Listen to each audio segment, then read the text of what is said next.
Bodoland territorial काउन्सिलनि जायनाखि फरेस्टनि council head of department बेनाव जों दिनै मोनसे फल' आप एक्सन थाखाय मेम'रेन्डाम फैदों। फल' आप एक्सना जाहैबाय बिथाङा जोंनो दाखालि 22 तारिखखालि 22 एप्रिल खालि मोनसे स्टिकनि कपि जोंनो हरदों। बे स्टिकआ जाहैबाय बे फरेस्टआव इसेबां इलिगेल भाबै हाबनानै थानाय एनक्ल'जारफोर दङ बेखौ होखारनो थाखाय बिथाङा बिटिसिनि प्रिन्सिपाल सेक्रेटारि लिरदों होखारगोन होननानै बिथांमोना बुंदों। दा गथिखे बे स्टिकखौ लानानै जों दिनै बिथांखौ आरो जोङो मोनसे धन्यबाद ग्रेटिटिउड होनाय जाबाय जोंनि तरफनिफ्राय जे नोंथाङा जे जोंनि स्टिकखौ लानानै जों दाबि खालामनायखौ लानानै नोंथाङा जे एक्सन लानो नागिरदों बेनि थाखाय नोंथांखौ धन्यबाद आरो फल' आप एक्सनखौ लानांगौ बिनि मेम'रेन्डाम आरो नोंथांमोनहा मोनसे टाइम बाउन्ड मोनसे माने पलिसि लानांगौ टाइम बाउन्ड पलिसि आरो जों बे इनक्रोचमेन्टफोरखौ जों दोननो नाङा होखारनांगौ जों बेखौ जोङो दाबि खालामबाय थादों। आरो थांनाय जायनाखि 17 तारिख एप्रिलाव रुनिखाता फरेस्ट अफिसखौ गाग्लोबनानै फरेस्ट अफिसनिफ्राय अस्त्र शस्त्र लुटपाट खालामनाय बे जायगायाव माने मटर गारि बुख्रुबनाय माने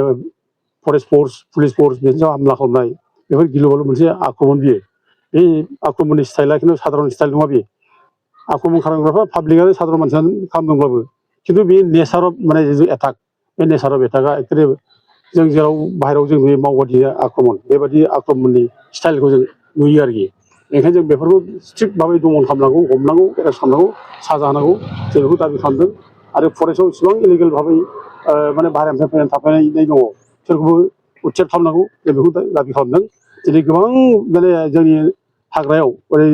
सोनाब संकस दैनिफ्राय सानजा मानास दैसिम बेयाव गोबां माने असिनाखि मानसिफोर हाबनानै दंफैयो जायफ्रा जोंनि जायगानि मानसिजों गोरोबा भाषाबो एखे नङा बिसोर हिन्दी रायज्लायग्रा बेनिखायनो बिसोरबादि मानसिया जोंनि जायगायाव माबोरै थाफैखो बे मोनसे गिदिर कुइसन। आरो दिनै बिसोरबादि थानायनि थाखायनो दिनै जोंनि जायगायाव सावथालजों बर'जों सब समाय बुलाय होनो थाखाय बिसोरो थुलुंगा होबाय थायो एरना होबाय थायो जार फले गाज्रि गाज्रि घटना जायो। थांनाय 12 तारिख जानुवारियाव सिखोना जोहोलावखौ बुथारबाय बै आवदां बाजार खाथियाव बेथ' मारात्मक घटना बे एखे गिलु-बालु आक्रमण बे थागिबि फिसा बर' फिसाखौ गावनि जायगायावनो बाहेरा मानसिया फैनानै बुथारफैनाय बेथ' आसरित बेथ' खोब गोरलै बाथ्रा नङा बे। बेफोरखौ जों नायनानै बे जायनाखि दसि मानसिफोरखौ हमनांगौ एरेस्ट खालामनांगौ आरो बिसोरनि गुदियावनो दं बे माने जोंनि बेरेखा थुना होग्रा बेफोरखौ जों हमनांगौ बेखौ दाबि खालामदों। आरो दिनै जों मिथिनायाव जायगानि मानसिफ्रा जेरै जों खोन्थाबाय थायो बे हाग्रा ओनसोलनि खाथि मानसिफ्रा जे बे हाग्रा ओनसोलाव सिलाय लायै लायै माने गिलु-बालु अस्त्र लानानै गिदिंनाय हिनजाव हौवा माने लोगो मोनो बे बाथ्राखौ जोंनि सिगाङाव खोन्थादों। आरो बेखौ मावबादि होननानै मानसिफ्रा सन्देह खालामदों आरो जागोनबो बे नंखायबो नङा। मानोना थांनाय 23 तारिख जायनाखि अक्ट'बर 2025 बेयाव सालाकाटि क'क्राझार रेलवे ट्रेकआव जि बमा होदोंमोन बे बमा होनायाव मावबादिखौनो होदों होननानै पुलिसआ बुंदों आरो मावबादिया सासे गावथारजादों आरो गोबां मावबादिया पुलिस रेड खालामना खारना गदों होननानै पुलिसआ बुंदों। दा गथिखे बे मावबादि दङ होनना बुंनाया बे जोङो आं बुंनाय बा जोंनि टिमआ बुंनायनि बाथ्रा नङा मावबादि दं होननाय बाथ्रा बे पुलिसफोरनिनो बुंनाय पुलिसआ बुंदों मावबादि दं गोबां मावबादि खारना गदों। दा बेखायनो जायफोरा बे हाग्रा ओनसोलाव सिलाय बाननानै थानाय सिलाय लानाय गिदिंनाय नुदों खोन्थादों बिसोरखौ मावबादि होननानै बयबो मानसिफ्रा सन्देह खालामदों। बेखायनो जों गभर्नमेन्टखौ जों माने रिकुवेस्ट खालामदों खावलायदों जाहाथे जेसेबां बे हाग्रा ओनसोलाव हाबनानै दं अस्त्र लानाय बिसोरखौ हमनांगौ बिसोरखौ माने एरेस्ट खालामनांगौ आरो जेब्लासिम बिसोरखौ हमनो हाया जेब्लासिम बिसोरखौ माने जों बे जायगानिफ्राय फोजोबनो हाया अब्लासिम बे जायगायाव सान्थि गोजोना फैनाय नङा जों सानो मानोना बिसोरनो बे जायगायाव माने सादा सिदा सावथालफोरखौ थुना होनानै बर' बिरोधि खामानिखौ मावहैयो बर' बेरेखा दिनै माने सावथालफोरनि गोसोआव सोना होदों जोंहा सावथालजों बर'जों खुनु क्लेश जानाय बाथ्रा थानो नाङा। सावथाल बर' बे जायगायाव जों जि समनिफ्राय दङ खोब माने मिला प्रिति जों दङ अनलायनानै जों दङ। दा बे मिला प्रिति अनलायनाय बे परिबेस जों लाखिनांगोन खिन्थु जेब्लासिम बे उग्रबादि मानसिफोर थागोन बिसोरनि गेजेराव बे उग्रबादि मानसिफ्रा बिसोरखौ थुलुंगा होबाय थागोन जोंनि बेरेखा खामानि मावनो थाखाय आरो बिसोरनो जोंनि गेजेराव क्लेसिं लाबोबाय थागोन। बेखायनो जों गभर्नमेन्टखौ जोङो माने खावलायदों जाहाथे गभर्नमेन्टआ बिसोरखौ हमो बिसोरखौ एरेस्ट खालामो आरो फरेस्ट ओनसोलाव जायफ्रा इलिगेल भाबै हाबनानै दं बाहेरनिफ्राय फैनाय बिसोर जाहाथे उच्चेद खालामो जों बेखौ दाबि खालामो। आरो बेजों लोगोसे जोङो फरेस्ट डिपार्टमेन्टखौ जोङो खावलायदों फरेस्ट डिपार्टमेन्टआ जाहाथे स्ट्रंलि एक्सन लायो आरो जोंनि बि टि सि सरकाराबो जाहाथे फरेस्ट डिपार्टमेन्टखौ मावनायाव जाहाथे बिसोर बिथांमोनाबो हेल्प होयो बिथांमोनाबो माने सहाय खालामो आरो इभिकसन खालामनायाव बिथांमोना डाइरेक्ट माने फरेस्ट डिपार्टमेन्टखौ थोंजों जाहाथे बिथोन होयो जों बेखौनो बि टि सि सरकारखौ जों खावलायो। गाहाय मोननै हारिया सावथाल आरो बर'खौबो बे जायगायाव दखल खालामनाय नुनो मोनदों मा बुंगोन दा एभिक्सन खालामनायखौ लुबैयो जोङो लुबैदों बे FRA जानाखि माने फरेस्ट राइट्स एक्ट 2006 बे राइट्स एक्ट बादियै खामानिखौ मावनांगौ जों बेखौ लुबैयो दा ट्राइबेल मानसि जे बर' फिसा बे जायगानि जों थागिबि फिसा जों थागिबि फिसाखौ जोङो सरकारा एसेबाबो एफा एनैखौ जोङो माने नायलायगोन सोरबा जे खोब गाज्रिखौ एनक्ल'ज खालामदोंबा जों बेखौ दस्रा जायगायावसो लांनानै थिग खालामनो हायो बेखौ होख्रांलायनाय एभिक्सन खालामनाय जानो नाङा ट्राइबेल मानसिखौ बिदि अननाय खालामा दा गथिखे जों बिसोरखौ दस्रा जायगायाव शिफ्ट खालामनायनि बेब'स्थाखौ जोंनि बिटि सरकार माने लानांगौ आरो 2005नि जायनाखि 13 डिसेम्बर बिसिम जायफ्रा थानायनि लेखा दंखायो बे लेखा थानाय ट्राइबेलफोरखौ रावबो जेबो खालामनो हाया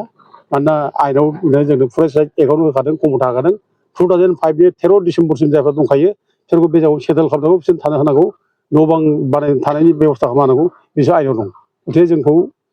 जायफ्रा लेखा दङ 2005नि 13 डिसेम्बरसिम बेखौ जेबो खालामनो हाया बे थागोन आरो बिनि उल्था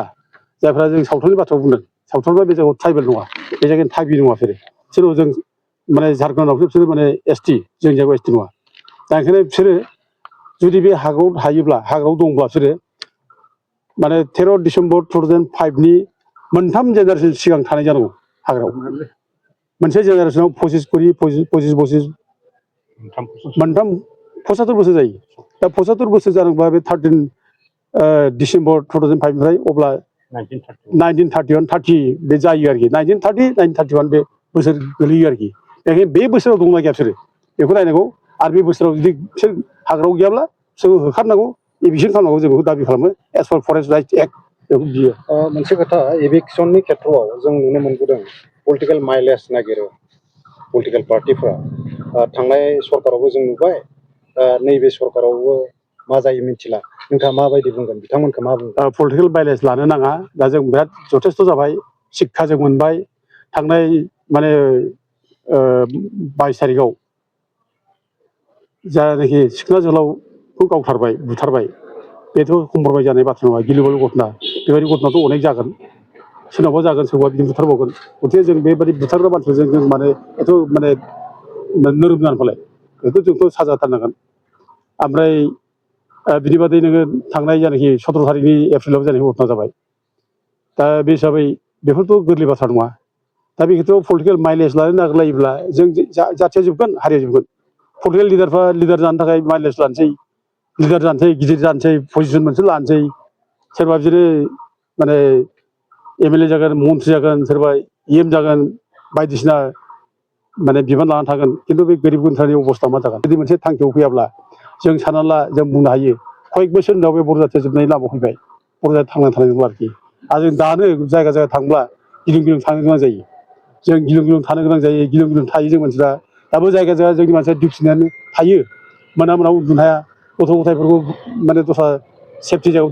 दोनहैलायनानै माने डिउटि नेयो दा बे रोखोम फरदेसिम फैनायनि उनाव जों जुदि दाबो पलिटिकेल माइलेज लानो नागिरदोंब्ला बे सिमां जागोन बे बिनि पलिटिकेल लाबा नागिरनाया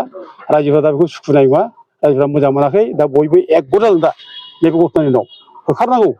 बे बयबो एकगट दं दा बेयाव पलिटिकेल माइलेज लानायनि बाथ्रा नङा आरो लोगोसे आं बेखौनो बुङो दा बर'फोरखौ आं बुंनोदों बर'फोरा आं खावलायनोदों बर'फ्रा गिनो नाङा दागि रावबो गिनो मोना आयेना जोंनो माने जथेस्थ' पावार हरदों आयेना जों लोगोआव दं आयेनखौ जों बाहायनांगौ जों आयेनखौ जों आखायाव लानो नाङा आयेनखौ आखायाव लानानै सोरखौबा सिगि सग' खालामनाय सोरखौबा माने सोरनिबा सायाव हामला खालामनाय बेखौ डन्ट डु देट जों बेखौ दा खालाम आयेना जोंनि फेभरावनो दं जों आयेनजों खामानि मावलांनि जों गिनो नाङा रायजोफोर दागि आं बेखौ रायजोफोरखौ खावलायहरो हयथ' गोबां जायगायाव गोबां माने खबर मोननाय गियो आरो निरस्त्र बर' जाथि जेबो गैया